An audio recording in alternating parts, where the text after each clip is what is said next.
Jemi rikthyer tashmë në studio, është kohë t'ju prezantojmë panelin e të ftuarve duke nisur me diplomatin e njohur zotin Agim Nezho. Përshëndetje. Faleminderit për ftesën. Zotin Nezho, kënaqësi t'ju kemi në studio. Për të vijuar me Ardi Nurellarin, analist, opinionist i njohur. Përshëndetje Nurellari. Mirëmbrëmje gjitha, faleminderit që ftuat. T'ju kemi në studio. Zoti Enver Bytyçi, drejtori i Institutit të Studimeve për Europën Juglindore, pedagog për politikën e jashtme, gjithashtu për shkencat politike. Përshëndetje, mirë se erdhët, zoti Bytyçi.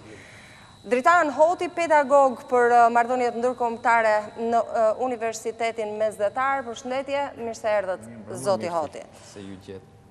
Ambasador, një ide jo e re duhet ta theksoj, ajo e hedhur fort nga presidenti i Kosovës, zoti Hashim Thaçi, sepse edhe vite më parë në mos e publikuar e thënë në zë si tezë që qarkullonte ka ekzistuar apo jo. Përse u shkaktua kjo tronditje kaq e madhe? Ka një të vërtet të një marrëveshje të arritur underground, le të themi, mes presidentit Thaçi dhe presidentit Vučić, qoftë edhe me një mbështetje të caktuar të politikës ndërkombëtare, apo jemi në kuotat e një ide dhe nuk duhet ta marrim me kaq vrull sa ç'është marr?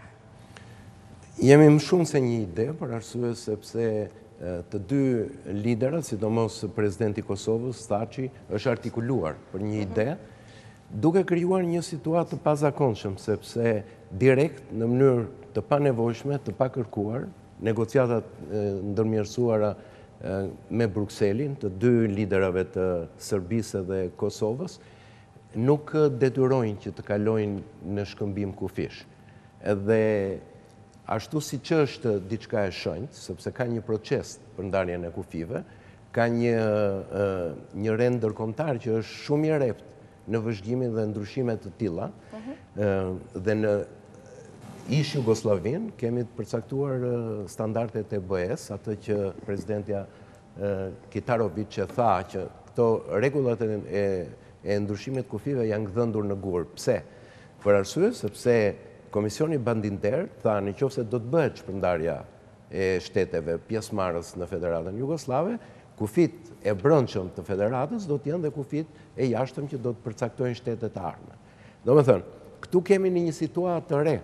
Domethënë, Kosova është njohur nga 110 shtete gjatë një procesi të gjerë të komunitetit ndërkombëtar me një vëzhgim të Kombeve të Bashkuara, është përcaktuar edhe kufiri që tashmë ekziston. Kemi kaluar në procesin e pavarësisë së Kosovës dhe dalim në një farë nonsensi në diskutimin e kufive. Pse është kjo? Pse është nonsens? Po është nonsens sepse është diçka që është e fundit që duhet bërë. Në këtë kuptimin që e para ti rikthen çështjen e njohjes tënde së pari, sepse ti deri tani i jep shansin Serbisë, e cila është e detyruar për procesin e integrimit në Bashkimin Evropian, të njohë Kosovën si një realitet të pakthyeshëm. Në këtë moment ti fut në agjendën e diskutimeve çështjen e ndryshimit të kufis. Domethënë, e hap edhe një rol atë problemin e njohjes së shtetit, i cili nuk ka të përcaktuar akoma kufit. Domethënë, procesi i njohjes Kosovës, që mirë ose keq, me luhatje një herë shpejt, një herë tani ndalon për arsye sepse midis Serbisë edhe Kosovës ka dhe probleme të demarkacionit ose ata që thonë të ndryshimeve të kufi. A është kjo e nevojshme? Nuk është e nevojshme. Pse bëhet kjo? Sigurisht ka disa faktorë. Faktori i parë është që Serbia dhe Vučić, për t'u dhënë diçka nacionalistëve në Serbi, sigurisht duan të marrin, dalin nga kjo lojë me një fitore. Dhe fitoria do të jetë duke shkëmbyer diçka dhe duke shikuar këtë proces si një proces të rivlerësimit të... Keni kartë në dorë, po thoni ju. Po, edhe kanë bërë pikërisht sepse kanë gjetur që edhe shqiptarët e kanë pranuar një gjë. Domethënë, në thelb, Vučići luan një lojë që do dali gjithmonë i fituar. Për arsye sepse merr më shumë në mbarim të një procesi historik ka mbaruar Kosova. Në 2008, me gjithë procesin e veçantë, ashtu si e tha zonja Albright, që është një rast sui generis, edhe këtu ne në shumë raste përdorim gabim edhe presidenti Thaçi në shkrimin e tij që kishte bërë në Financial Times, duke përpjekur të justifikuar këtë ndryshime dhe këtë lojë politik me ndryshimin e kufive, e quan një rast sui generis, që Kosova është, po është në lidhje me politikën e fuqive botërore në pranimin e ekzistencës të këtij shteti. Domethënë justifikimi i tyre për të pranuar këtë gjë. Tani, ku janë interesa? Se kjo duket... Flasim pak më vonë për interesat, që të kemë mundësi të japin gjithë idenë fillestare se si e perceptojnë. Nurellari, sa mund të besohet se tha që e ka iniciativë të vetën personale, qoftë edhe si pushteti, qoftë edhe si president, këtë ide? Do të shpjeguar njëri që këtu abuzohet edhe me termin edhe me iniciativën. Një gjë është ndarja e Kosovës, që është një gjë që ka qenë në tavolinë e propozuar edhe e përmendur për një kohë gjatë për Serbisë, një gjë është korrigjimi që synon përfshirjen e luginës së Preshevës, që është një iniciativë e presidentit Thaçi. Pra duhet me sqaruar që këtu ka dy gjëra krejt të ndryshme. Po ku shndron diferenca? Po diferenca është ndarja në kupton copëzimi i Kosovës ekzistuese, kurse ky korrigjim në kupton përfshirjen e tashkëtës Kosovë lindore, e cila me marrëveshje, po them në viteve 50, deri atëherë ka qenë pjesë e Kosovës, mandej u shkëput veçmas, në kohë kur Rankoviçi mendonte se ishte alarmuar për rritjen e shpejtë demografike të shqiptarëve. Zënia e pjesës veriore të Kosovës, nuk është ndarje e një nuk ka propozuar asnjë presidenti Thaçi këtë gjë, edhe as e ka pranuar publikisht. Edhe absolutisht do ta bënte këtë gjë publikisht, së paku sa kohë ka një marrëveshje që gjithëpërfshirëse, kështu që gjitha këto janë që ai ta ketë propozuar të gjë janë manipulime mediatike. Ai ka folur vetëm për korrigjim të kufirit, duke synuar dhe duke propozuar përfshirjen e luginës së Preshevës në teritorin e Kosovës. Në këmbim të çfarë? Pse do na japi Serbia, po e them ne, Kosovës, luginën e Preshevës? Mos bëni hesabet e Serbisë, se besoj Serbia ka vetë zërin e fuqishëm për të negociuar interesat e veta dhe çfarë do të marrë në këmbim. Por qëndrimi zyrtar i presidentit Thaçi dhe në përmjet e tij, po them edhe palës kosovare në delegacion është që për të shmangur përplasjet të ardhshme të mundshme dhe për të siguruar, po themi në farë mënyrë një lloj stabiliteti afatgjatë mes dy popujve, një ndër mënyrat më të mira do ishte që edhe pjesa e shqiptarëve që jetojnë në luginën e Preshevës jetojnë me Kosovën në mënyrë që çështja e tyre të mos ngelet si thua si moll sheri për një marrëdhënie fqinjësore të trazuar, siç edhe faktikisht ndodhi që edhe pas çlirimit të Kosovës u desh me bën një luftë atje, një konflikt ndërkombëtar pikërisht për arsye të keqtatimit që bëhet shqiptarëve. Pra ky është propozimi i presidentit Thaçi, domethënë kur na vjen një paketë, një marrëveshje të arritur, edhe e cila të ketë elemente e saj, atëherë mund të diskutojmë se çfarë tjetër është e gatshme pala kosovare të lëshojnë në këmbim të saj. Për momentin, formalisht, zyrtarisht, asnjë institucion i Kosovës nuk pranon ndarjen, dhe asnjë institucion. Edhe është e kuptueshme kjo gjë. Është e kuptueshme se me pranu që je i gatshëm me lëshu nga kufiri i Kosovës, i bie që ta ulësh e ta zvogëlosh me njëherë pozicionin negociator në këtë marrëveshje. Prandaj gjithë kjo zhurmë e madhe se në Kosovë janë njerëz të gatshëm të lëshojnë veriun e Kosovës, nuk i kontribuon, përkundrazi e dëmton pozicionin negociues të Kosovës. Që presidenti Thaçi e ka përsëritur shumë herë, edhe po ashtu edhe zyrtarët më të lartë të shtetit, që i qëndrojnë mbrapa ruajtjes së territorit, integritetit territorial të Kosovës.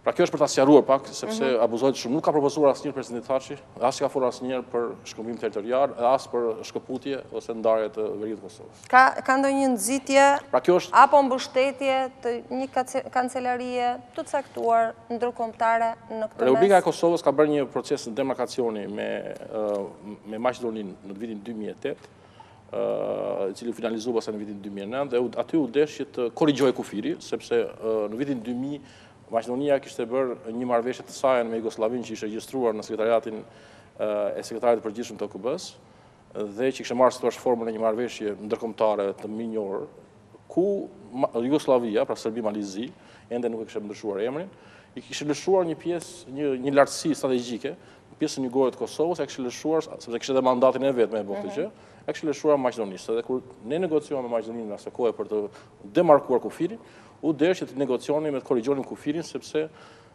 Kosova nuk e pranonte atë marrëveshje, ndërkohë që ishte marrëveshje ndërkombëtarisht e pranuar, dhe u desh të negocioni për të korrigjuar atë kufi, ku u desh edhe që të binim dakord që një pjesë e territorit të Kosovës të kompensojë me një pjesë tjetër të Maqedonisë, Pra ka pasur në korrigjime të tilla në rrethanat të Maqedonisë. Nuk është një tabu, po themi, në kuptimin e mirëfillt fjalës. Por të flasim pak për situatën që ka Kosova edhe për fazën e ku ka hyrë në dialog. Se është më e rëndësishme kjo gjë. Po pak më vonë që të kenë mundësi të gjithë japin nga një ide fillestare dhe pastaj mund të vazhdoni dhe të shkëmbeni të gjitha idetë. Tjetër gjë që vënë tjetër në gojë të presidentit, por ju siguroj që qoftë edhe një herë të vetëm presidenti nuk ka folur për ndarjen e Kosovës ose shkëmbim territorial ku të lindte veriu, sepse siç e thash, do ishte një gabim trashanik për çdo negociator që t'i hapte letrat që në fillim me tregon se dashur në shumë. Po kam ngul në këtë pikë. Sa logjike është kur presidenti Thaçi thot ne duam bashkimin e Luginës Preshevës dhe këtë nuk e pranon pjesa tjetër e politikës, e pranon ka Serbia.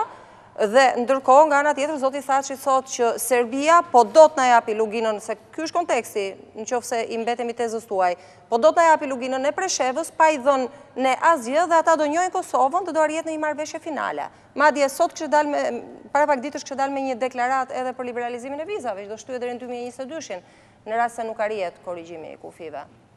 Jo, nuk besoj se ka kjo deklaratë, nuk e kuptoj se ka dalë kjo deklaratë, sepse procesi është duke u finalizuar, pritet për pak ditë të mbledhet Këshilli i Ministrave, Këshilli Evropian, edhe kjo gjë besoj do marrë formën e prerë, që nuk besoj që nuk di që dikush nga Bashkimi Evropian nga Brukseli të ketë për të deklaratë. Zoti Thaçi ka thënë. Ka thënë që do vonohet liberalizimi i vizave. Në rast se nuk arrihet kjo marrëveshje e korrigjimit të kufive. Jo, zoti Thaçi ka thënë që nëse nuk bëhet kjo marrëveshje e paqes, po themi, edhe mbylljes së konfliktit, ka thënë që vonohet procesi i integrimit evropian të Kosovës, ashtu si vonohet e Bashkimi Evropian, sepse është një proces i cili është një lloj kushti, para kushti, duke qenë se Bashkimi Evropian mëson nga psimet e veta, e ka parë që në të kaluarën kur ka toleruar çështje të pambyllura, ato çështje vetëm janë zvarritur, sikur është rasti i Çipros për shembull, dikush ose sikur është rasti për shembull i gjirit Piranit me Sloveninë dhe Kroacinë, edhe ka bërë edhe imponohet tani që çdo vend para se të hyjë do të ketë çështje të mbyllura me vende të fqinje që Bashkimi Evropian mos të marrë brenda vetes edhe problematikat për zgjidhur problemet e trashëguara. Po, zoti Bytyçi, korrigjim, shkëmbim, ndryshim, çfarë është? Shkëmbim pas një diskutim. Korrigjimi është një term që ka lindur shumë vonë. Është folur fillimisht për një marrëveshje të dhimbshme për Kosovën nga këshilltari i zotit Thaçi, zoti Xhokaxhi, që në muajin mars, më sa më kujtohet. Është interpretuar kjo zgjidhje e dhimbshme dhe kjo marrëveshje me dhimbje të madhe për Kosovën është interpretuar fillimisht si shkëmbim territoresh. Zoti Xhokaxhi ka dhënë përgjigje në atë kohë se për momentin nuk është në tavolinën e bisedimeve shkëmbimi i territoreve. Më pas është folur gjatë për shkëmbim territoresh. Zoti Thaçi ka qenë i kujdesshëm që të mos e përdor këtë term, kur reagimet ishin të ashpra dhe të forta, foli për korrigjim kufish, ndërsa sot në artikullin e tij në një gazetë amerikane fliste për demarkim, jo për korrigjim. Do të them. Ku qëndron diferenca? Diferenca se sa më shumë ta zbusësh fjalën, aq më e madhe është mashtrimi. Pse është mashtrim? Pse është mashtrim? Askush nuk beson që lugina e Preshevës do t'i bashkohet Kosovës pa shkëmbim territoresh. Duhet të jesh budalla i madh ta besosh këtë. Së dyti, as vetë Preshevasit nuk e besojnë, përkundazi sot, ata janë të përqarë mes tyre pikrisht për shkak të mosbesimit që kanë ndaj iniciativës së zotit Thaçi. Po që e kërkojnë? Së treti, të lutem, të marroj unë një. Jo, të ndaroj unë nuk bëll debat masi të marroj sa të duash. Së treti, çështja e bashkimit të luginës Preshevës, ose më saktë fundi do t'jetë ca fshatrat Preshevës, me Kosovën ka dalë vetëm kur zoti Thaçi nuk kishte asnjë mundësi tjetër të justifikonte qëndrimet e vetat më pashme. Së katërti, zoti Thaçi ka bërë polemika të pafund deri dhe me zonjën Merkel duke i thënë: bëjti 5 vendet antare të BE-s na pranojnë ne dhe unë po heq dorë nga ideja e shkëmbimit territoreve. Deri me zonjën Merkel ka thënë këtë? Zoti Thaçi, fjalë për fjalë. E ka thënë, dëgjoj, unë e ndjek orë për orë. Unë punoj atje. Një minutë, ju punoni, po unë e ndjek orë për orë, jo ditë për ditë. Kam skeda me mira faqe, unë nuk kom ardhur këtu me citime. me mira faqe në kompjuterin tim, me skedat veçanta për çdo çështje në veçanti për çështjen e diskutimit të kufive në Kosovë, të paktën kam 750 faqe skedime nga shtypi i huaj dhe shtypi shqiptar. Dhe unë po përgatis një libër për këtë çështje, pa asnjë diskutim. Ai është konfliktuar, thash, deri me zonjën Merkel. Ku ka dalë kjo gjë? Ju lutem, ka dalë në të gjitha gazetat shqiptare. Që është konfliktuar presidenti me Merkel? I është thënë fjalë për fjalë zonjës Merkel. Unë po heq dorë nga ideja ime, nëse ju i bëni 5 vendet antarët Bashkimit Evropian ta njohin Kosovën. Gjithmonë në rast se biem dakord që kjo është ideja e Thaçit. Ideja nuk është e Thaçit. A pra? Ideja është e zotit Vučić. Ideja ka qenë e zotit Gjinxhić. Më pas ka qenë e zotit Tadić. Vetëm Koshtunica e donte Kosovën si të tërë dhe jo si pjesë. Gjinxhić, Tadić dhe tani Vučić e duan si pjesë dhe jo si të tërë. Dhe mos harrojmë se ata duan pjesën më të pasur të Kosovës. Duan mineralet e Kosovës, duan pasuritë e Kosovës. Pak më vonë për këtë që të dojmë në detaj. Por do të them edhe një element tjetër. Para pak ditësh, zoti Johannes Hahn, komisioneri për zgjerim në Bashkimin Evropian, deklaroi, tha edhe numrin e faqeve të marrëveshjes. 35 faqe të ka marrëveshje. Zoti Hahn e ka bërë qartë që në rast se palët bien dakord, dhe arrijë në një marrëveshje përfundimtare pse jo. Kjo ishte formula, por ai përcaktoi edhe numrin e faqeve të marrëveshjes. Domethënë çfarë është gati, 35 faqe është marrëveshja tha midis dy palëve dhe nëse këta bien dakord për këtë marrëveshje dhe ne do jemi dakord për këtë marrëveshje. Dhe ajo çfarë mua më shqetëson është fakti se mungon tërësisht transparenca. As kush, as Kosovë, as Shqipëri, nuk di dhe nuk qoftë edhe një element të vetëm të marrëveshjes, kur Johannes Hahn pranon që ka një marrëveshje me 35 faqe. Jo transparenca e procesit, jo transparenca e diskutimeve, me takimet e fsheta madje edhe larg kamerave, dhe larg gazetave, larg medias, janë për mua çështje të cilat e vënë në pikpyetje gjithë procesin. Ajo që dua të them unë, është lidhet me atë. Shpallja e pavarësisë Kosovës nuk është precedent. Këtë e kam trajtuar në botime dhe në librat e mia. Ndarja e pavarësisë Kosovës është precedent. Aq precedent është sa edhe Spanja, vendi më këmbgulës për të mos e njohur Kosovën, ka dalë kundër ndarjes Kosovës, edhe Greqia, edhe ministri i jashtëm Kocias. Prandaj po them që kjo këmbgulje, mua më bërë përshtypje këmbgulja zotit Thaçi, jo hedhja një ide, se edhe presidenti një vendi mund të hedhë një ide. Po kjo këmbgulje te skajshme, aq sa sot mediat në Prishtinë shkruajnë se artikulli i botuar dje në gazetën amerikane është sponsorizuar nga kompania e ngarkuar, e paguar nga presidenti dhe Ministria e Jashtme e Kosovës për lobim për Kosovën. Për çfarë lobon kjo kompani? Për ndarjen e Kosovës? Siç thot zoti Thaçi në artikullin e tij për korrigjimin e kufive të Kosovës, dhe e fundit, nuk ka korrigjim pa shkëmbim. Nëse themi korrigjim, nuk do të thotë që do marrësh dhe nuk do japësh. Është absurde ta mendosh një gjë të tillë. Zoti Hoti? Në lidhje i kapi profesor Bytyçi dy elemente kryesore, kjo është një ide pikë së pari. Një ide e cila u duk interesante, po shumë e vështirë që të konkretizohet. Nëse është një ide, duhet kaloj disa etapa procesi, që të mbrihet e një marrëveshje përfundimtare. Pa një marrëveshje të qëruar, të pastër, pra ku do të bëhet e ditur cilat janë ato momentet, prerogativat e marrëveshjes, ndarja, shkëmbimi i kufive, nuk do të ketë një marrëveshje. E dyta, do të jetë një marrëveshje e cila do të implikojë dhe një marrëveshje të fuqive të mëdha në funksion të marrëveshjes ndërmjet Kosovës dhe Serbisë. Çështja e Kosovës është një çështje e cila është, domethënë, një impakti ndërkombëtar, është vendimtar për zgjidhjen dhe ecurinë e një marrëveshje përfundimtare.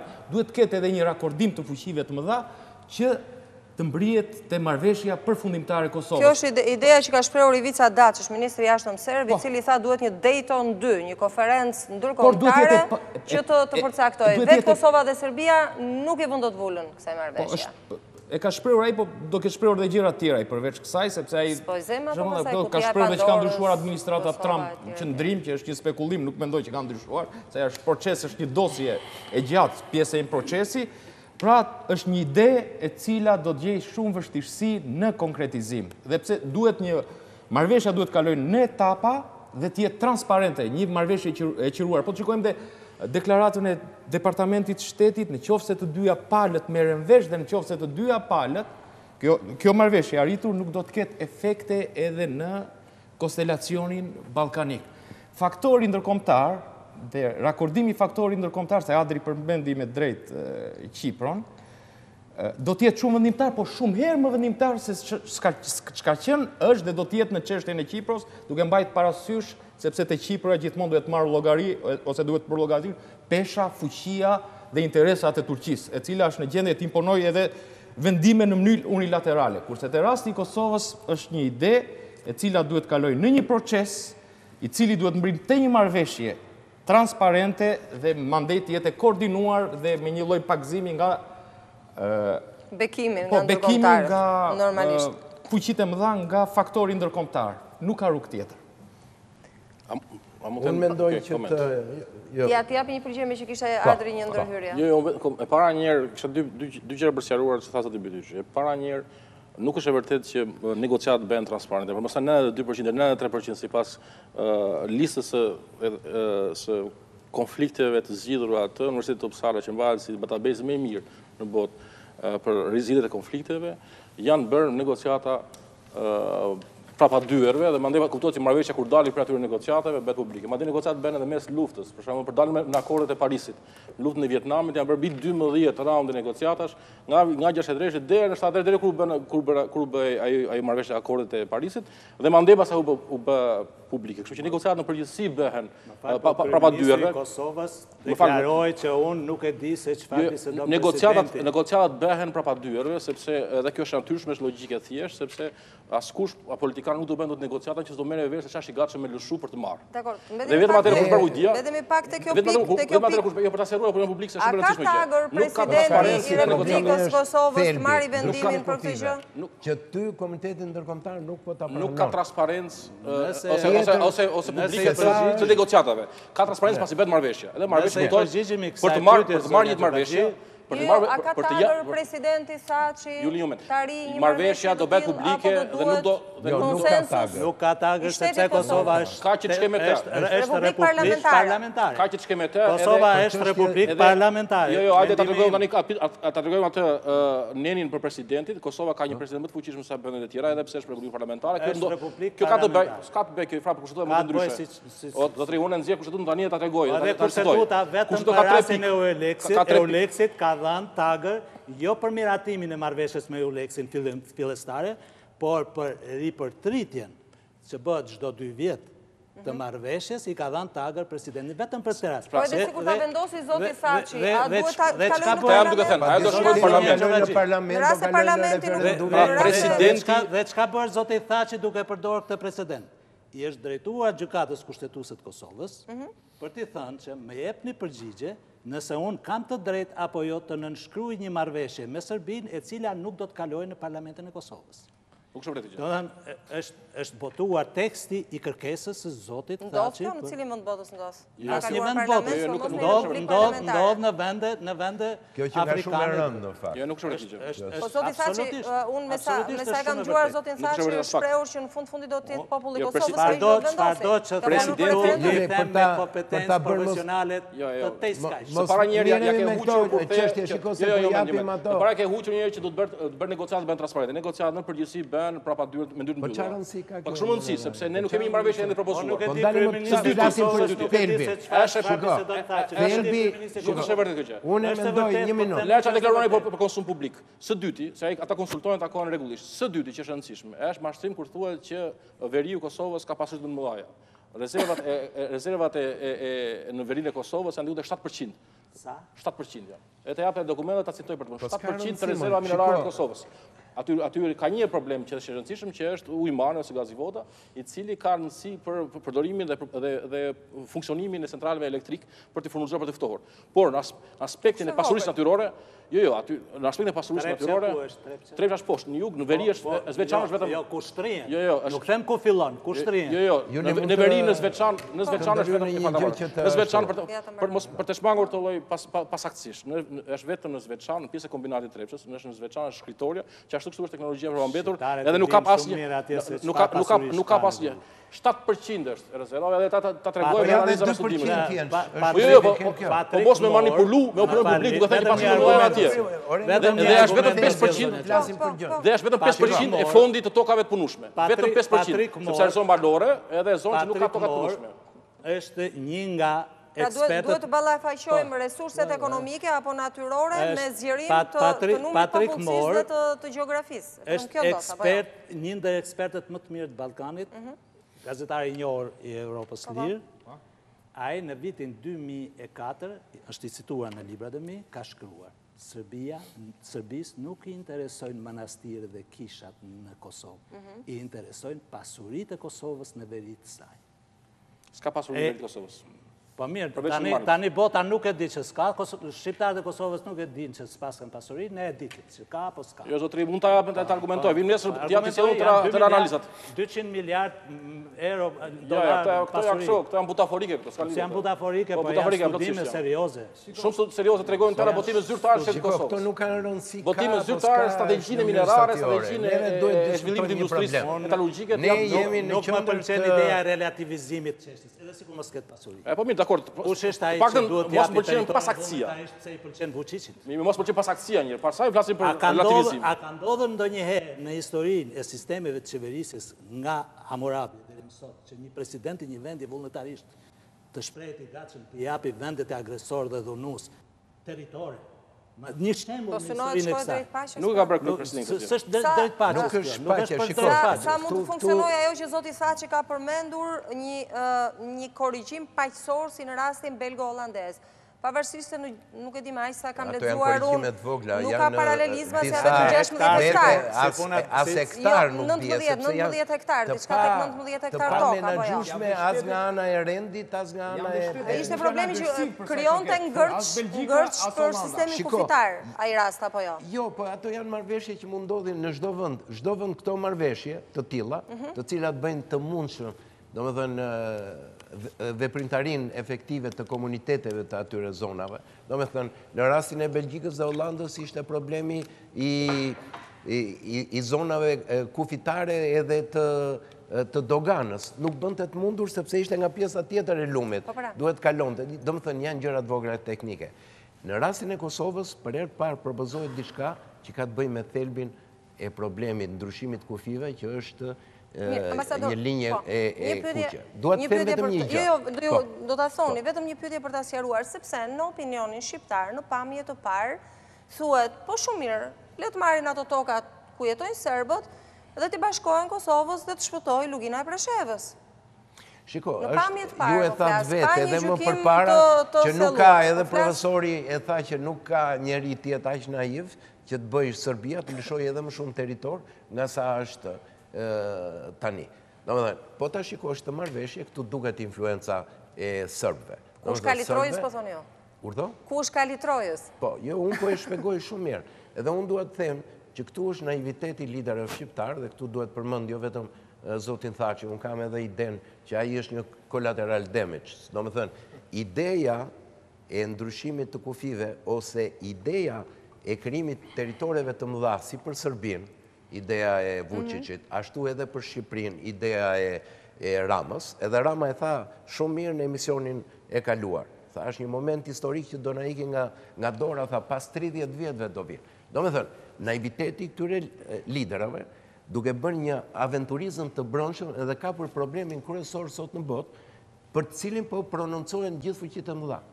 Ke prononcimin e antares qeverisë dhe Këshillit të Sigurimit Kombëtar Nikki Haley të Shtetet Bashkuara të Amerikës. Dhe në Amerika një gjë, ajo është, domethënë, person i dytë dhe i barabartë me Mike Pompeo, që merr vendime dhe për çështjen e Kosovës, duke qenë se ka një vazhdimsi 1244, ajo është personaliteti që do të marri vendime për këtë gjë. Edhe jo më larg, por para 3 vjetëve tha politika amerikane për Kosovën nuk ka ndryshuar. Domethënë që këtu duket që ka një skenar që udhëheqësit shqiptar duan për arsye të agjendave tyre politike personale, për madhështinë, atë që në subkonsciencë edhe zoti Rama e mendonte, tha Vučić mendon për historinë, edhe këta tonët mendojnë për historinë, por e çojnë në 2 gjëra shumë të rrezikshme. E para, në çbërjen e Kosovës. Duhet të kemi parasysh një gjë. Nëse ti e që Aktisarin, që udhëheqësit tonë thonë, Aktisari nuk shkon kështu, këta s'na njohin e këta na bë, ti e thelbin e njohjes së Republikës dhe pavarësisë së Kosovës. Pse? Sepse në parathënie, Aktisari nuk është person, është një raport i Kombeve të Bashkuara, ku thotë që plani Aktisari prevalon edhe mbi kushtetutën e Kosovës. Sepse është garancia. Është garancia që ne kemi krijuar. Nëse ti e vën në diskutim, që ti bën atë që është një nga pikat kryesore që fuqitë e mëdha ka negociuar, që nuk ka bashkim as me një vend, as me tjetri, as me pjesë të vendeve tjera, dhe ti prek në thelb, ndryshon kushtetutën, ti ke prekur në the ekzistencën e vetë Republikës Kosovës. Dhe çfarë do ndodhi në një moment? Këta në fillim e nisën, po pastaj tani ju ka rënë, thanë plani B. Do më thënë, ne mund bashkojmë me Shqipërinë, mund kalojmë në një skenar të madh, në një aventurizëm, i cili ka pasoja, po këta nuk kuptojnë si funksionon komuniteti ndërkombëtar. A nuk është një dritë jeshile që pasaj shqiptarët të kërkojnë bashkimin e këtyre vetyra? E tha sot përfaqësuesi Merkelit, ti për të marrë vendime të tilla duhet kalosh në Këshillin e Sigurimit, do të kalosh edhe në BE për të marrë vendime të tilla se nuk mund të mirë mund të shërbej për një plan më afatgjatë ky lloj precedenti në rast se ndodh për bashkimin e territoreve shqiptare. Shiko, kjo është një pyetje, ne kemi thënë gjithmonë, e gjithë jemi në tavolinë, të 2 profesorët, edhe Nurellari dhe unë, jemi që ky shekull është shekull shqiptar. Dhe do të vijë një moment në mënyrë natyrale që hapësirat shqiptare do të bashkohen. Ishte një ide, edhe është ideja më racionale që bashkimi i trojës shqiptare do ndodhi në një integrim të plot në një fuqi më të madhe si është Bashkimi Evropian, sepse nuk tenton të krijojë një konflikt dhe të krijojë luftë në Ballkan. Tani, problemi, pse ju duhet këtyre, do me thënë, çështja e kufive, mund të mos ndodhi as Vučić, as Thaçi, të bëjnë minimalisht ndryshimin e kufive, po krijojnë precedentin. Krijojnë precedentin që ju duhet. Dhe precedenti sërbëve ju duhet për të shkëputur dhe atë që gjithmonë Srpska Republikën. Shqiptarët vënë në rrezik një pjesë të mirë të integrimit europian dhe euroatlantik, duke prekur edhe Malinezi, edhe Bosnjën, edhe Maqedoninë, vetëm me këtë precedent që krijon. Pak më vonë me këtë efektin domino. Diçka se përmendet një analogji ndërmjet Belgjikës dhe Hollandës. Konteksti është i ndryshëm, sepse janë të dyja vende demokratike, marrëveshjet ka qenë të buta të paqme brenda suazës së Bashkimit Evropian. Ishte lëvizje praktike. Jo, praktike, jo pritja një sekundë, baroj, çiko ka një këtu, marrëveshja Kosovë-Shqipëri është pjesë Kosovë-Serbi që përfshihet faktori shqiptar është pjesë e lojës madhe ballkanike, ka një ndryshim shumë të madh. Është pjesë e lojës madhe ballkanike, një, e dyta do thosha diçka herët avon, shqiptarët dhe serbët do ta sipërmarrin, ndërmarrin tentativën e negociatave dhe këto diskutime prapë sërish do të shtrohen. Gjitha premisat që po diskutojnë, do të negociata për një marrëveshje, gjithmonë do të kalojnë këto, do të trajtohen, do të evokohen dhe do të përmendet. Këto etapa do të trajtohen. Profesor, e shprehë shumë mirë. Po unë kam një gjë. Po prit, ja diçka. Por marrëveshja duhet që dyja palët, duke filluar nga elita politike, opinioni publik, ndërgjegja, ajo që quhet pragmatizmi diplomatik për të lëshuar që të arritë të kompromisi, të dyja palët duhet t'i realizojnë në mënyrë të qëruar, të kopsitur shumë mirë. Mandej, vjen dhe etapa tjetër që quhet koordinimi ndërkombëtar. Është një proces shumë i vështirë. Por çështjen shqiptare nuk është ngritur ende problemi i bashkimit. Shqiptarët duhet t'i japin garanci të mëdha në disa drejtime për të arritur. Nuk të lëna sa përmendesh, një zë alternativ këtu i vetmi, dhe kam 3 tjerë që mendojnë pak a shumë në unison. Së pari një du të sjaroj një të korrigjoj. Jo, të korrigjoj një pakën kushtet e Kosovës. Kushtet e Kosovës. Neni 84 thot. Presidenti i Republikës Kosovës. Pika 1. Përfaqëson Republikën Kosovës brenda dhe jashtë. Pika 7. Nënshkruan marrëveshje ndërkombëtare në pajtim me kushtetutën. Pika 10. Udhëheq politikën e jashtme të vendit. Pra me kushtetutë. presidenti ka drejt me nënshkruajtur marrëveshje. Edhe kjo nuk kontestohet, pavarësisht llafeve, dëshirave, interesave. Presidenti shqiptar. Pra mund të nënshkruajë marrëveshje. Kështu që çdo lloj kontestimi i drejtë presidentit për të nënshkruar një marrëveshje është qeshara. Por mbas nenit 2 të kushtetutës i ndalohet presidentit dhe çdo autoriteti shtetëror të Presidenti ka drejt i ka 4 të amendojë kushtetutën nëse ka nevojë amendoj kushtetutën. Ta marroj deri në fund. Mbas nenit 2.2 e Kushtetutës Kosovës, presidenti dhe askush tjetër nuk ka të drejtë të diskutojë dhe të nënshkruajë marrëveshje për tjetërsim territoresh. Po, ndërkohë që territori i Kosovës është i patjetërsueshëm, i panegociueshëm dhe i pandryshueshëm. Është te preambula kam përshtypjen.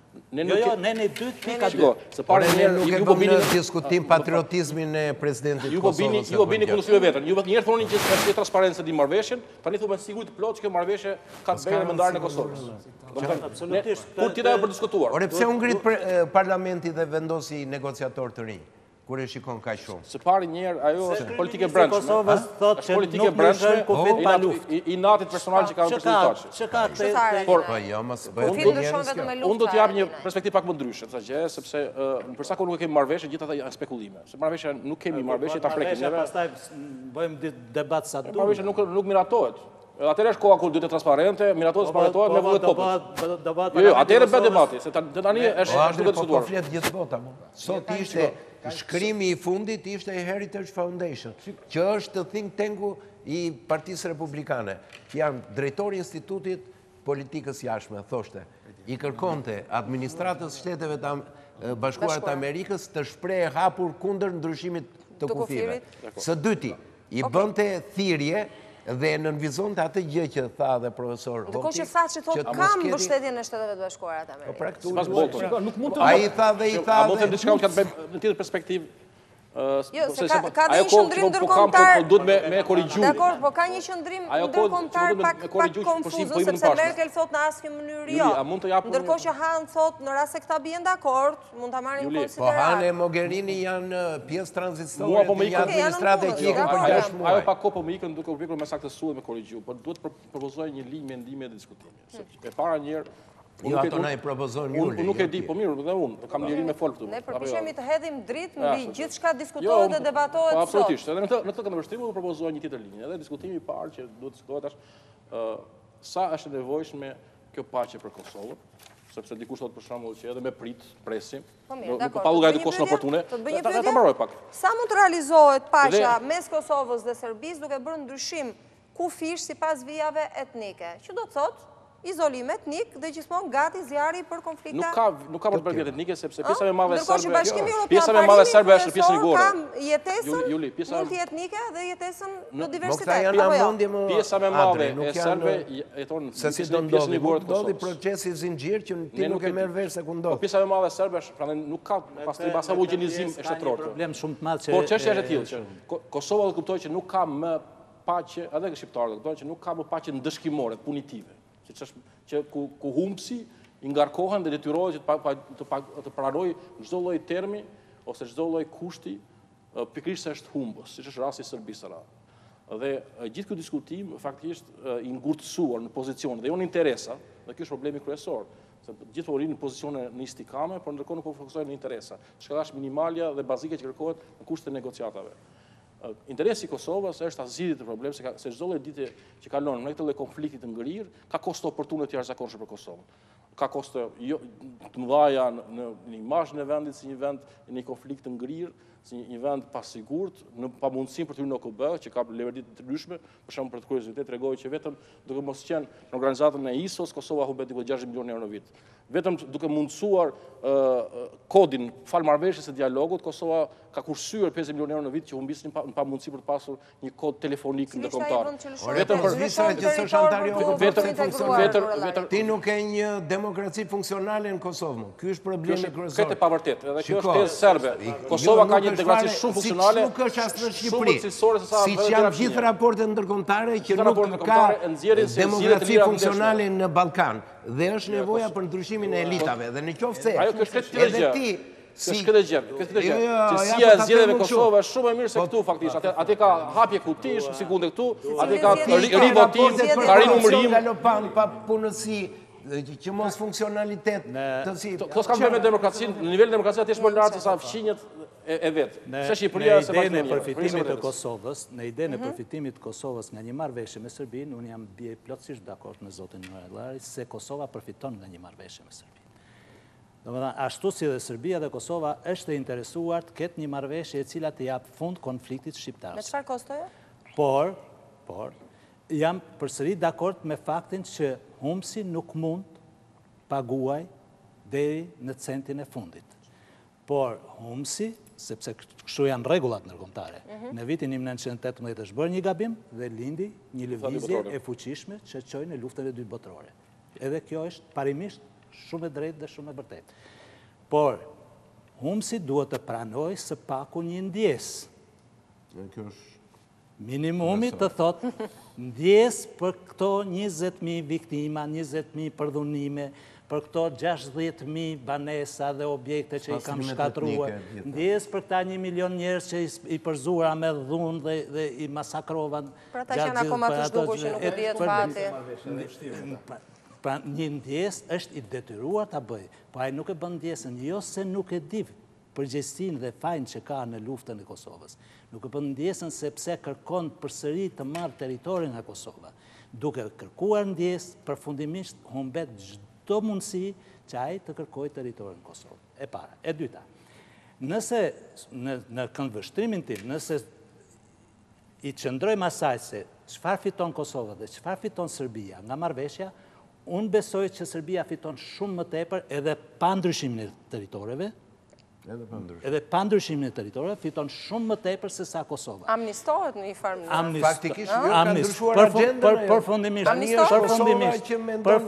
Përfundimisht del nga ngërçi i asaj Serbie përgjegjëse për gjithë ato konflikte në ish Jugosllavi, përfundimisht i hap rrugën integrimit në Bashkimin Evropian, çka për Serbinë është jetike, po jo për NATO, sepse NATO nuk duan të hyjnë. Dhe kjo do të thotë që më emergjente, më domosdoshme marrëveshja është për Serbinë se sa për Kosovën.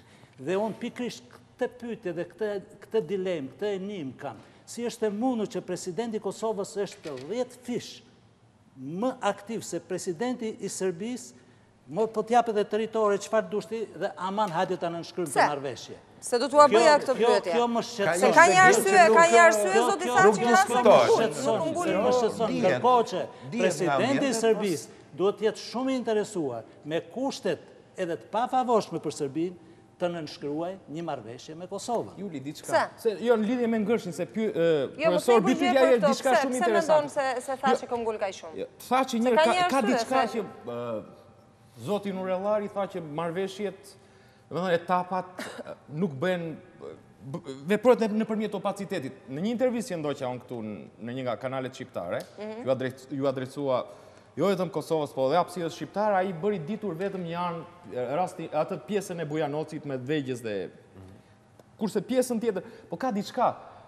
Unë kam një lloj mendimi aludimi që Thaçi nuk mund të sfidoj nëpërmjet të marrëveshje elitën shqiptare, opinionin publik shqiptar dhe investimin e interesave të fuqime të madh përkundrejt Kosovës dhe faktorit shqiptar. Ajo është pjesa e paditur e gjës deri tani, që nuk është bërë e ditur.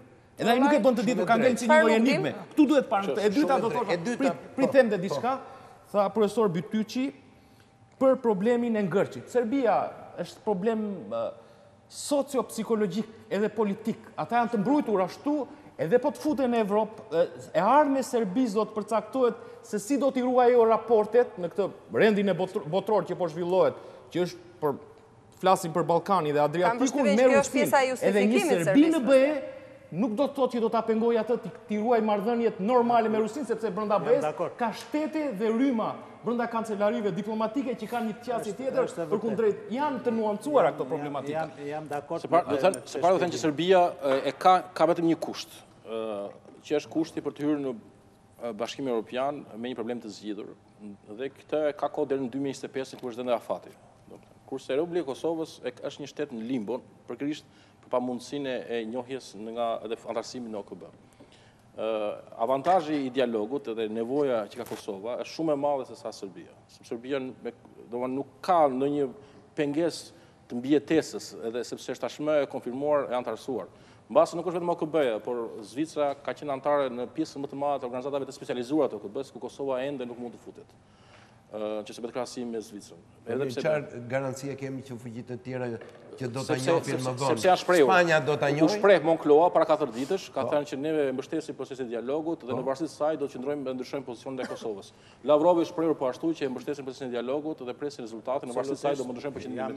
Jo, ne për krajim të gjithë marrëveshjen që bëjnë dialogu dhe marrëveshja përfundimtare me korrigjimin e kufive janë dy gjëra të ndryshme. Tani më kthej një përgjigje, lutem. Zoti Thaçi, ku e bazon bindjen e tij se me arritjen e kësaj marrëveshje për korrigjimin e kufive, Serbia do të njohë pavarësinë e Kosovës, marrëveshja përfundimtare do të arrihet dhe do të vendoset normaliteti. Edhe gjithë vëmendja është, prandaj unë doja të shikonin këtë vështrim ndryshe dhe po e marr një dimension pak më të gjerë sa gjë, sepse njerëzit vdesin të flasin dhe të bisedojnë, diskutojnë për çështje kufish.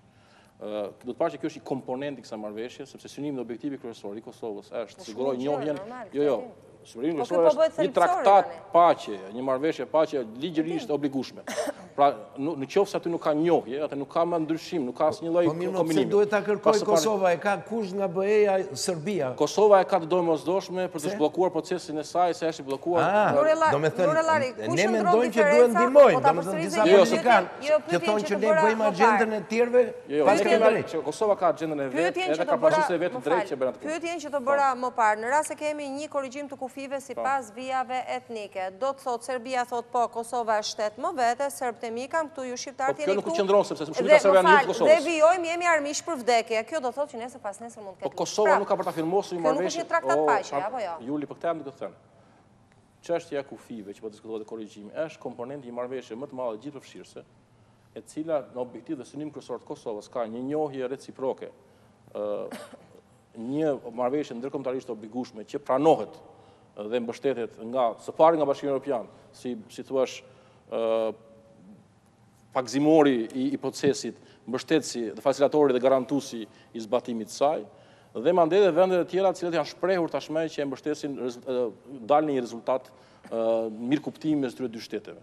Pra në qoftë se nuk ka kjo marrëveshje komponentin kyç të njohjes reciproke të dy shteteve dhe antarësimit në OKB, pra ideja e që vendet e Bashkimit Evropian janë zotëruar si pjesë e marrëveshjes që të bëjnë një rezolut të përbashkët për ta shtyrë të proces edhe në Këshillin e Sigurimit të OKB-s, por edhe për me bë presion vendeve tjera që s'ka njohur Kosovën ende që ndryshojnë pozicionet e tyre pas të bëhet marrëveshja.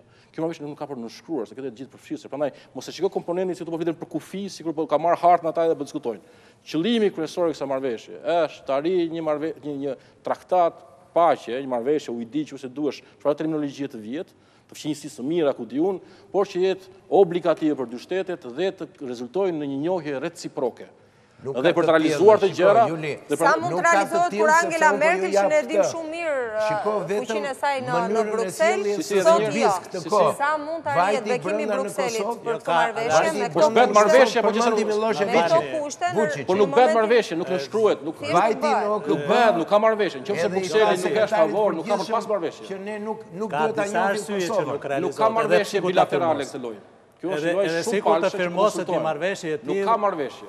Nëse kjo marrëveshje nuk ka bekimin e Brukselit, i cili do jetë garantuesi, nuk ka për të pas marrëveshje. As ka për të bërë publike një marrëveshje. Në momentin që Merkel i thotë jo ndryshimit të kufive, atë çfarë po diskutojnë? Nuk kam i sigurt që është zëri final i Bashkimit Evropian. Merkeli? Po. Ka disa faktorë që e pengojnë marrëveshjen. Jo, Mogherini ka folur ndryshe. Faktori është me Merkel. Mogherini tani mos ta Bashkimi Evropian është. Se dhe Bashkimi Amerikës në favor. Nuk mund të jetë përfaqësuesi i administratës në liderin e kancelarën e shtetit në fuqish. Janë dy lloj faktorësh që pengojnë një marrëveshje të tillë. Më fal profesor të fundit, ti ke përfaqësuesin e partisë Merkelit që tha mos merrni mend te Mogherinit, e kete Deutsche Welle. E ke parasysh. Mos të them diskutime të tjera ku vet kancelarja ka thënë që të keni kujdes dhe mos jetë protagonisti i fundit të mandatit të burokratëve të Brukselit. Këto janë çështje politike që prekin thelbin dhe të ardhmen e rendit botror. Ne nuk kemi marrëveshje ende për ditur se cilë është qëndrimi i tyre në marrëveshjes finale. Kemi dy faktorë themelor që pengojnë firmosje. Edhe pas e prerën e po vazhdojmë. firmosje një marrëveshje për ndryshim kufish midis Kosovës dhe Serbisë. Kemi dy faktorë. Faktori kryesor është faktori brendshëm. Në faktorin e brendshëm, gjatë këtij procesi diskutimi, ne shohim që kemi një përqarje, një thellim të përqarjes, sepse faktori shqiptar edhe ashtu siç ka qenë një përqarje, ka qenë dhe vete, një thellim të përqarjes në faktorin e brendshëm. Në Kosovë, brenda Kosovës, kryeministri dhe kryetari i parlamentit janë shprehur kundër idesë së zotit Thaçi për ndryshimin e kufive, pa folur për opozitën e vetëvendosjes dhe një pjesë të mirë të lidhjes demokratike të Kosovës, sepse një pjesë e politikanëve në lidhjen demokratike të Kosovës në këndvështrimin tim janë pro ose janë lojal me idenë e Thaçit. E dyta, kemi të bëjmë me një klasë politike në Kosovë që nuk është e aftë dhe sikur të ishte unike dhe harmonike në idenë, nuk është e aftë të implementoj një proces kaq të rëndësishëm i cili ka pasoja jo vetëm kombëtare, por edhe ndërkombëtare të rajonale. Nuk është e aftë sepse të gjithë politikanët e Prishtinës luftojnë për protagonizëm, nuk luftojnë për shtetin e Kosovës. Nuk është e aftë sepse edhe të Ballkanit.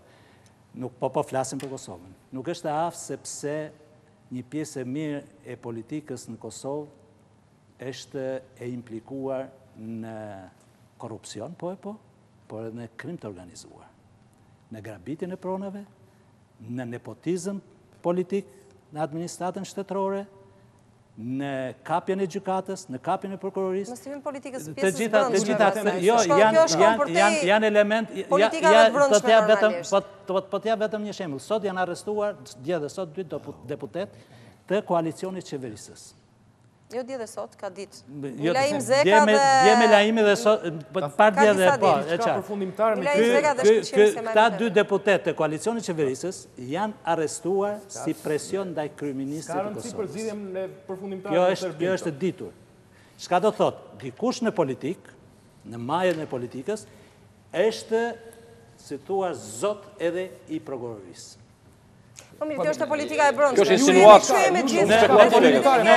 Në politikën e jashtme. Ka fakt, po kthehemi te çështja. Në politikën e jashtme, Merkel dhe Britania e Madhe janë kategorikisht kundër. Janë pro dhe një farmase segmente në Francë, në Itali, sepse janë me teorinë se nuk mund të ketë 2 shtete shqiptare, sipas tyre.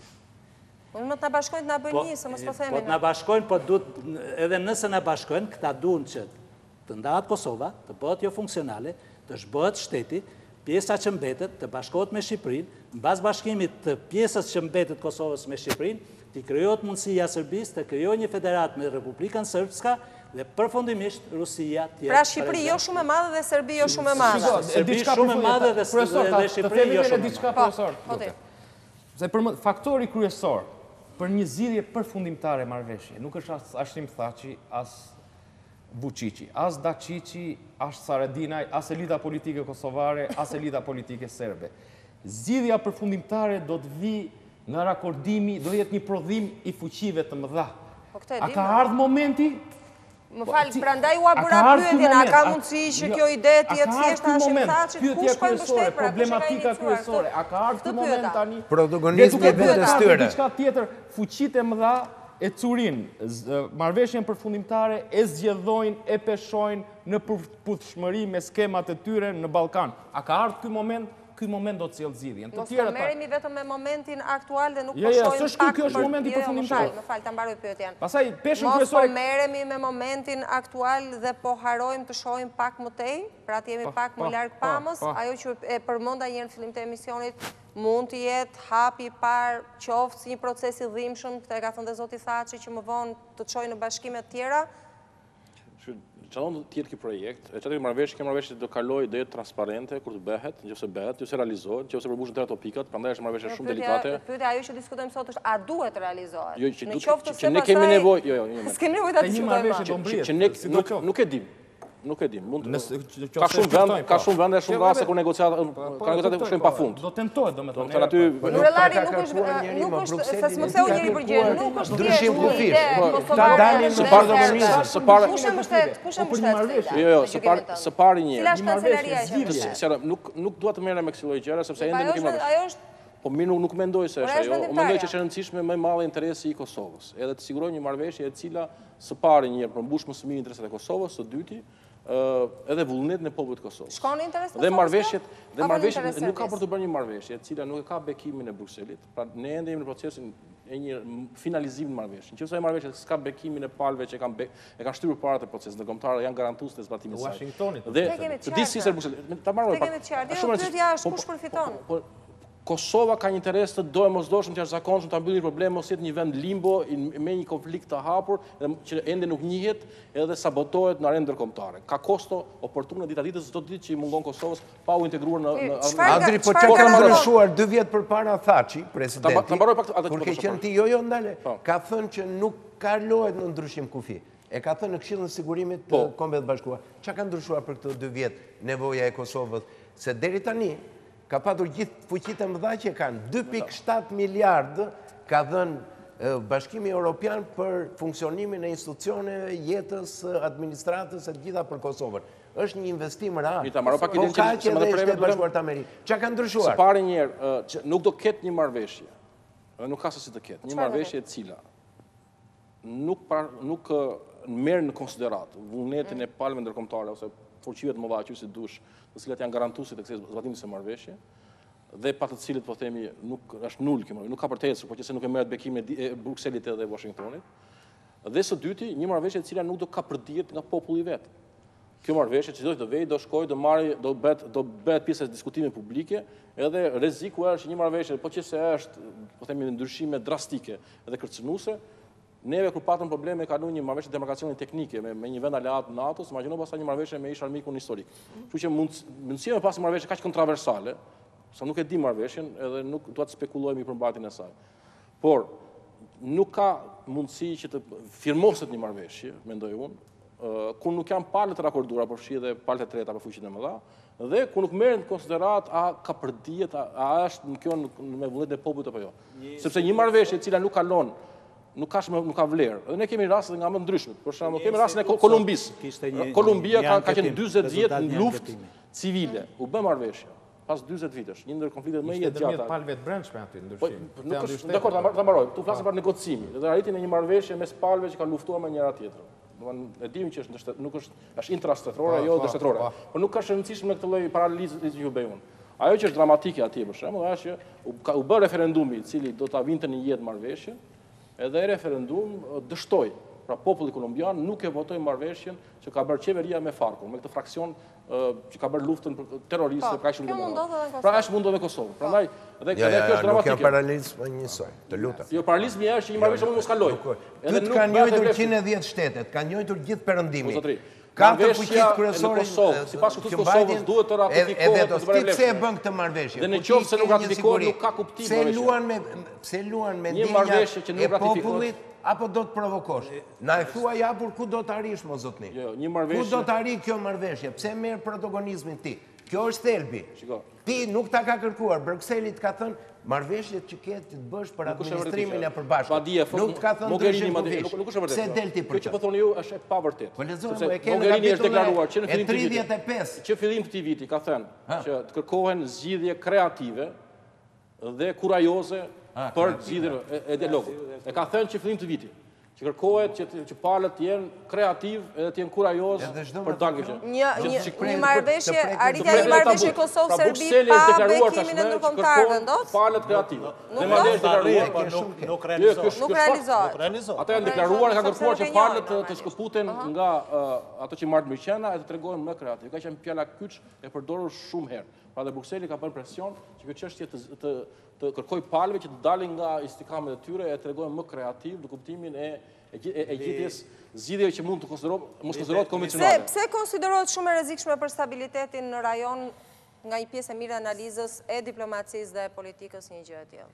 Është e rrezikshme për disa arsye. Së pari, ndryshimi i kufive në Kosovë krijon precedent. Thash më përpara që pavarësia nuk është precedent, sepse është vijim logjik i shpërbërës së një ish federate dhe përfundoi me por është krijon një precedent. Për arsye se gjykata ndërkombëtare e Hagës kur njohu pavarësinë e Kosovës ka njohur në kufit të sotëm. Për arsye se Komisioni i Humanitetit e ka formuluar që çdo shtet që del nga ish Jugosllavia duhet të dalë në kufit e ish Jugosllavisë. Për arsye se Kosova ka patur kufi të definuar si njësi konstituive e Federatës së Jugoslave dhe nuk ka patur kufi thjesht administrativ, si një rajon autonom, apo si një qatem qark, apo diçka e tillë. Për arsye tjetër, sepse Kosova me kufit ekzistus është njohur nga 114 shtetet të botës.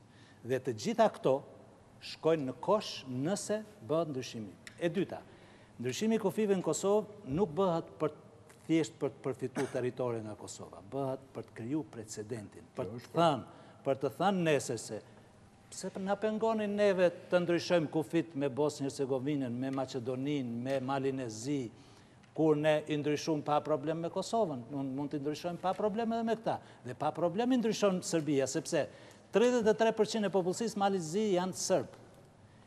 200.000 Serbë në veri të Maqedonisë jetojnë atje. Dhe 1 milion... Moldavia, më shumë se 200 ndoshta. Në Maqedoni janë rreth 200.000 Serbë. Jo, 3% jo. Po 3% ka rëndësishme. Ka rëndësi, ka shumë rëndësi, ta mbaroj, ju lutem, mos kapemi thjesht. 1.300.000 Serbë janë në Republikën Srpska.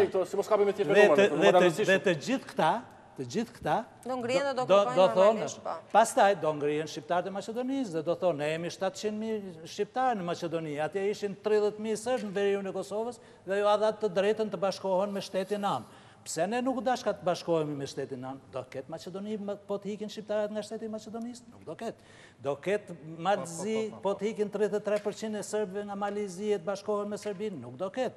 Do ketë Bosnjë-Hercegovinë nëse 1.300.000 Serbë të Republikës Srpska do hikin prej atje të bashkohen me Serbinë? Nuk do ketë. Por presidenti shkon deri në Moldavi, deri në Ukrainë, dhe interesi rus është që... Dhe interesi rus është pikrisht në Moldavi dhe në Ukrainë dhe të legjitimoj... Sa kanë ndikuar, sa mendohet se kanë ndikuar Moskva? Dy krajinat, Osetin e Jugut dhe Abkazin në Gjeorgji. Precedenti është edhe të legjitimoj aneksimin e Krimes.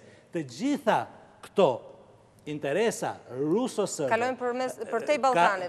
Ruso-sërbe të gjitha realizohen nëpërmjet precedentit që do të krijoj presidenti i Serbisë, Aleksandar Vučić, dhe presidenti i Kosovës, Hashim Thaçi. Mund mos japin asnjë ndryshim kufiri.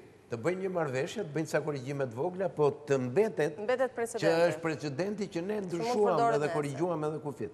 Edhe kjo ka shumë rëndësi për serbët edhe për gjithë të tjerët në një fitore historike që ndryshon fatin, jo të Ballkanit, por rrezikon... Tani, ta bëj një pyetje kështu në mënyrë naive, siç do ta bënte një qytetar që nuk merr vesh as nga çështjet rajonale, as nga politika dhe as diplomacia, sepse njerëzit e bëjnë këtë pyetje, po mirë, ç'na duhet ne, se çfarë do të ndodh me Rusinë, Krimen, Bosnjë, Serbinë, kur ne mund të shohim perspektivën e bashkimit të trojeve shqiptare. Ja, po ta jap unë i parë, pastaj të vëm. Neve nuk arrim, shiko, filozofia e jetesës në shekullin e 21 nuk është në bazë të territoreve dhe gardheve që mund të krijojnë. Dhe që të thua shti, unë jam pjesëtar i këtij territorit, i këtij kombi, as e këtij shteti, dhe mua më krijojnë të gjitha të mirat materiale për patur dignitetin dhe respektimin e drejtave të mia si qytetari kësaj bote të lirë. Këta, po të shikosh, ne përpiqemi, ne përpiqemi me këto skenar që të arrim bashkimin kombëtar. Ti po ke 400.000 këtë vit, jo vetëm nga Shqipëria, që janë larguar nga Shqipëria, po kaq edhe nga Kosova. Këtu njerëzit nuk shikojnë perspektivë. Ti nuk e bër asnjë gjë që ti të ndihesh krenar për një fazë të dytë që do arri për shumë bashkimin në trojët kombëtare. Se dhe bashkimi i shteteve kombe ka lindur si nevojë dhe ka lindur pikërisht, nuk është një fenomen që ka shkuar gjatë historisë njerëzore, po ka lindur në fazat e fundit, shekullin e 18-19. Përveç Francës dhe Britanisë. Me ato, pse? Nevoja për të qenë më mirë dhe për patur mbrojtjen e interesave të vendeve tyre. Janë bashkuar në bazë të disa elementeve. Tani, neve kemi një paradoks, dhe pandaj them unë që kjo është një aventurizëm i liderave të vegjël. Po të shikosh, ai Vučić është më i zgjuar, ai nuk dihet, doli një herë, kur vajti në takimin me Merkelin që e preu, edhe tha, unë kisha një projekt, nuk e zbatoj më, sepse kjo nuk i pëlqen Gjermanisë. Neve kemi një protagonizëm në këtë gjë. Pse është ky protagonizëm? Pyetja ime kryesore është pse? Kur kjo nuk bën interesave të Kosovës, e ç'bën si shtet, mund të dalit të Vučići, e di që tha Vučići në OKB, do të realizojmë, tha tani, që të gjithë shtetet që e ka njojtur Kosovën ta ç'bëjnë. Mirë, Brnabić tha, OKB-ja tha, sekretari përgjithshëm i OKB-s tha që Kosova nuk është shtet, dhe unë nuk e njoh. Po se ajo në bazë të kritere. Këta i kanë dhënë ujë zjarit pikërisht për këtë gjë. Dhe në qoftë se disa këshilltarë që shkruajnë edhe shkrime edhe për krajin, edhe vetë presidentin në këtë rast, duke shprehur që ka ikur koha, po ndryshon në rendi botëror, edhe nuk mund të qëndrojmë as me aktisarin, as me gjërat e tjera, duhet mendojnë mirë, sepse marrin parasysh, domethënë një krizë e cila mund të ketë pasoja dhe lufta. Se në qoftë se zhbëhet Kosova, ai mund të mendojë se ka një plan B që tani e tërhoqi, edhe mund të bashkohet me Shqipërinë, po edhe kjo varet nga fuqitë e mëdha nga Këshilli i Sigurimit. Se përmendet gjithmonë fjala luftë kur bëhet fjalë për Ballkanin. Po të kemi parasysh se çfarë ka ndryshuar në rendin botëror sot, sa është e mundur. Kudo ka përmasë luftë sepse asnjë ndryshimi i territoreve historikisht. Jo tendenca është, po flas për Ballkanin. Meqense një pjesë e vendeve janë antar të NATO-s. A mund të japi koment vetëm? Së para një herë duhet thënë që Kosova ka një interes, dhe kjo është më rëndësishme, që ta mbyllë atë konflikt me një marrëveshje të obligueshme për dyja palët. Jo me çdo kusht, dhe jo me çdo kosto, por me një kosto të pranueshme qoftë nga populli vet dhe qoftë nga faktorët ndërkombëtar që ka qenë, si thua, kyç në shtyrën përpara të konsolidimit të shtetit të Kosovës. Dhe në këtë aspekt, e rëndësishme është që të mbrojmë interesin e Kosovës dhe jo çfarë të tjerë mund ta përdorin si precedent. Konflikti është që në arenë ndërkombëtare. Që në arenë ndërkombëtare Kosova po pra nuk arrin të integrohet, nuk arrin dot të antarësohet në OKB e të tjerë. Po çfarë janë në pamundësi. Sepse pas Vučićit është Moska, normalisht. Ore Izraeli ka 157 shtete, 36 nuk e njohin. Sa e njohin si shtet. A mund të flasim se unë dëgjova Po jo më e bëjmë radhë bisedën. Ore ka një gjë. Më fal, unë se kam shprehur mendimin tim akoma, edhe më takon me shpreh apo jo. Po, Adri. Pra duhet që të mbështetet për krajet për të mirë të Kosovës, ka interes Kosova. Kjo nuk është e vërtetë që s'ka interes Kosova dhe mund të rritë drejtë zinxhiri kështu, sepse ka kosto drejt për drejt. Dhe mund të rrim këtu me orë tëra diskutojmë se çfarë humbet Kosova. A e dini për shembull që vetëm për shembull siguracione. Me marrë siguracion, Kosova duhet të marrë për vendet e tjera, të parëve të treta, dhe kushton 300-400 euro për 2 javë për të hyrë në Bashkimin Evropian ose në vendet e tjera. Sepse nuk është pjesë e marrëveshjeve dhe organizatave të cilat e kërkojnë një lloj antarësimi të pak në një agjenci specializuar të KB-s, që të mund të ketë mundësi që të jetë pjesë ndërkombëtare e marrëveshjeve për siguracione.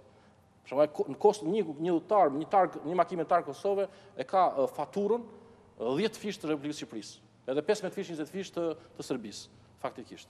Pra ka kosto të përditshme jetën e qytetarëve të Kosovës që lidhen për këtij izolimi.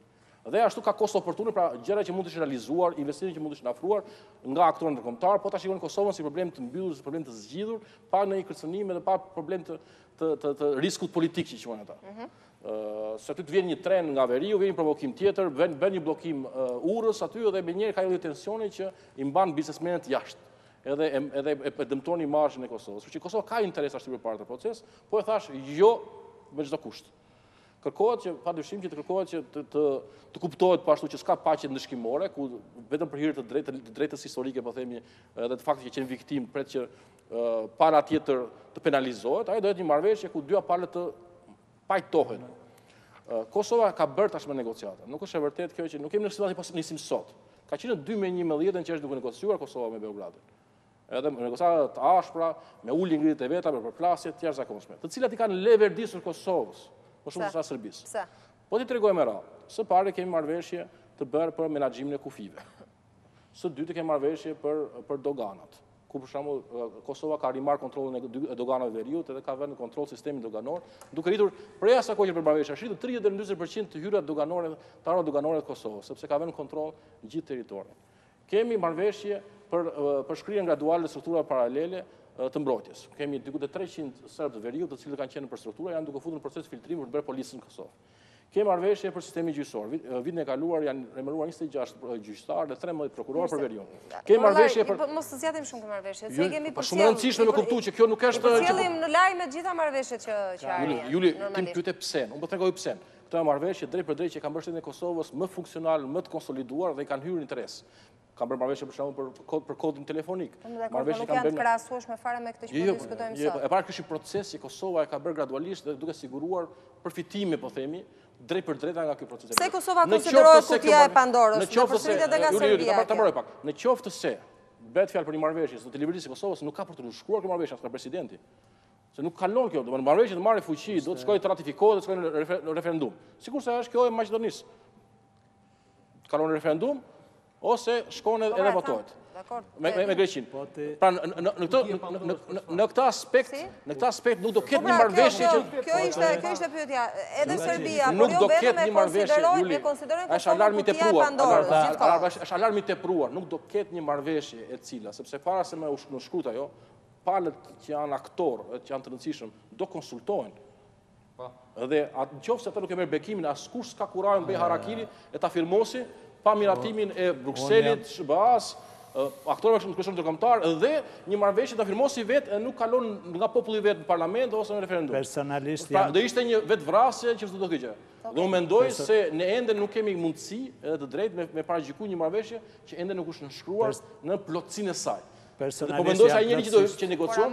Ama gjykimi dhe debati e pasuron për ta përsosur një marrëveshje. Personalisht jam dhe për të Kemi filluar negociatat, ti nuk e dim çfarë është ushtruar aty.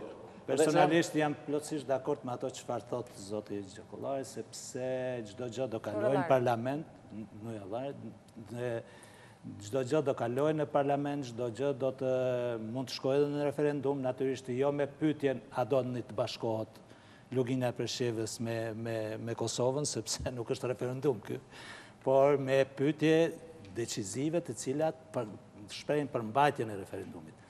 Por vetë fakti që bëhet një debat kaq i madh, me kundërshti kaq të ashpra, të cilave në çdo ditë ju kundërvijnë dhe ju kundërpërgjigjet presidenti i Kosovës, dëshmon që kemi të bëjmë me një projekt i cili tregon që Kosova do të jetë një humbse e madhe territori. Kosova nga demarkacioni?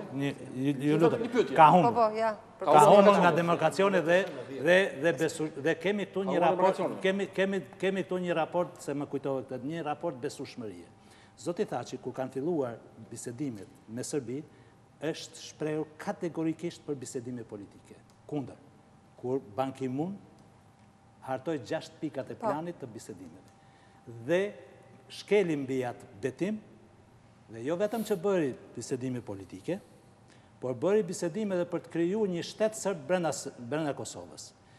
Nënshkroi dhe marrëveshjen e demarkacionit me Serbinë, tani me Malinezi, me qëllim që të kalonte kjo marrëveshje në parlament, shkoi dhe takoi presidentin e Malinezi dhe nënshkroi një tip memorandumit përgjithshëm sipas cilit do të korrigjohet dhe rishikohet mbas ratifikimit të marrëveshjes në parlament, dhe sot e kësaj dite askush, as zoti Thaçi, as që e nënshkroi këtë me presidentin e Malinezi, as presidenti Malinezi nuk flasin më për rishikim të kësaj vije demokracioni. Pikërisht këto kanë bërë që besueshmëria e publikut të jetë në nivelin zero. Një pyetje. E dyta, tek përfitimi. Se jam fund prandaj. Dakor. Tek përfitimi, jeni të sigurt që përfitimi kryesor nga një marrëveshje me ndryshim kufish flas, jo nga marrëveshje normale, përfitimi më i madh kryesor është i Serbisë. Sepse Serbia krijon mundësinë e krijimit të Serbisë madhe, dhe krijimi i Serbisë madhe është interesi i Serbisë dhe jo i Kosovës. Çka do të thotë? Që Kosova, nëse lufton për ndryshimin e kufive, ka luftu për Serbinë e madhe dhe jo për Kosovën e madhe. Qëndrimi, një pyetje e përbashkët për të katërt, pyetja e fundit, qëndrimi i Tiranës zyrtare për këtë çështje dhe sa të drejtë dhe deri në ç'pikë shkon e drejta e Tiranës zyrtare për të gjykuar dhe për të ndryrë. Zoti Nezho. Unë mendoj që Tirana zyrtare është shumë konfuze, se kemi ministrin e jashtëm që është deklaruar që në fillim, kemi kryeministrin që pranon në heshtje që ky është një moment historik që nuk duhet na ikë nga dora. Domethënë këta janë, nuk e din, nuk konvergjon Tirana zyrtare se kush është. Edhe kur një analist e pyet kryeministrin i thotë si është e mundur që ke divergjenca me ministrin e jashtëm, ngre. Dua të gjej propozimi konkret, tha Rama në fakt. Pa patur një propozim konkret për marrëveshjen, nuk mund të... propozimin konkret. Rama e di mirë, këtë e themi ne, sepse Jo, është teoria i marrëveshjes fshetë Rama Vučić Thaçi, po. Pa fakte nuk e themi dot. Sepse këto gjëra nuk mund të dalin si tani që të marrin një iniciativë në mënyrë arrogante, 3 lider të vegjël Ballkanit, edhe ke deklaratën e Vučićit që thotë disa herë, ju e kam thënë liderave shqiptar që më mirë të bëjmë diçka neve se sa të na i bëjnë të tjerët një zgjidhje që do të Vučić kemi. thot unë Thaçi dhe Rama thot, nuk thot unë Thaçi dhe Meta. Ndërkohë që Meta, presidenti Meta ka qenë kategorisht kundër. Rama është pjesëtar. Unë prandaj e thash edhe më përpara, unë mendoj që Thaçi mund të jetë, domethënë, është detyruar nga diçka. Është detyruar nga diçka, këtë nuk e di, sepse mund të jetë në një pozitë të tillë, gjë që përfituron atë integritetin e një lideri i cili ka merita të jashtëzakonshme, se është lider i luftës, ka lider i ndërtimit, por unë mbaj parasysh që gjithë ky skenar mund të përfshijë edhe një intimidim të presidentit Thaçi nga vetë pjesëtarët e skenarit ballkanik. Merreni këtë dhe mund të them. Shiko, Tirana ka diçka. Tirana është e këshillueshme që të ndjek mbaj një qëndrim profesional dhe parimor. Sa ka ajo kapacitetet për të influencuar ecurit e proceseve për sa i përket marrëveshjeve, negociatave që lidhen me Kosovën. Duhet të jetë parimor, në unison i konsultuar, jo i fragmentuar, por aty ka mungesë profesionalizmi të institucionet shqiptare. Po ta shikosh, dhe të deklaratat. Ka një mungesë, pra duhet të jetë parimore Tirana. Kaq ka në dorë, dhe të jetë dhe konstruktive. Mendoj që Tirana është implikuar në farë mënyre, edhe mendoj se do të ishte ndodhur më herët që përsa përket Kosovës, po themi, të flasim me kosovarët, meqense kanë institucionet e tyre, kanë shtetin e tyre, kanë të zgjedhur, kanë procese më të ndershme se Shqipëria të votimit, kur vjen puna. Dhe e them këtë gjë sepse mua më shqetëson përdorimi i kauzave kombëtare me tone populiste për politikën ditore, pa vëmendje për koston, reperkusionet që ajo ka. Prandaj në momente të tilla siç është një negociat e delikate edhe vështirë, sepse me bë paqe shumë e vështirë.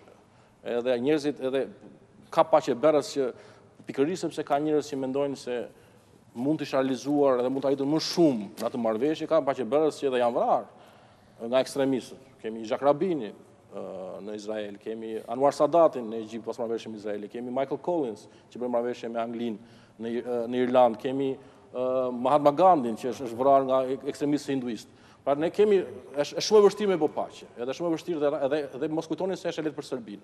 66% sipas Gallup International dhe serbe janë të gatshëm hequr nga Bashkimi Evropian për hir të Kosovës.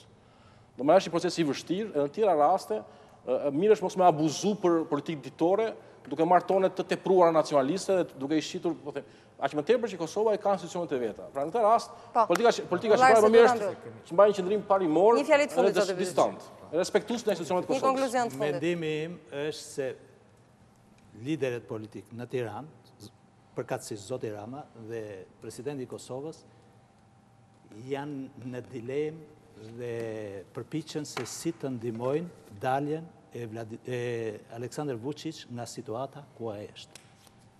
Shumë ekstremiste kjo. Faleminderit. Faleminderit zoti Bytyçi, faleminderit zoti Hoti, faleminderit Nurellari, faleminderit ambasador. Kjo ishte byroja për sot. Mirupafshim.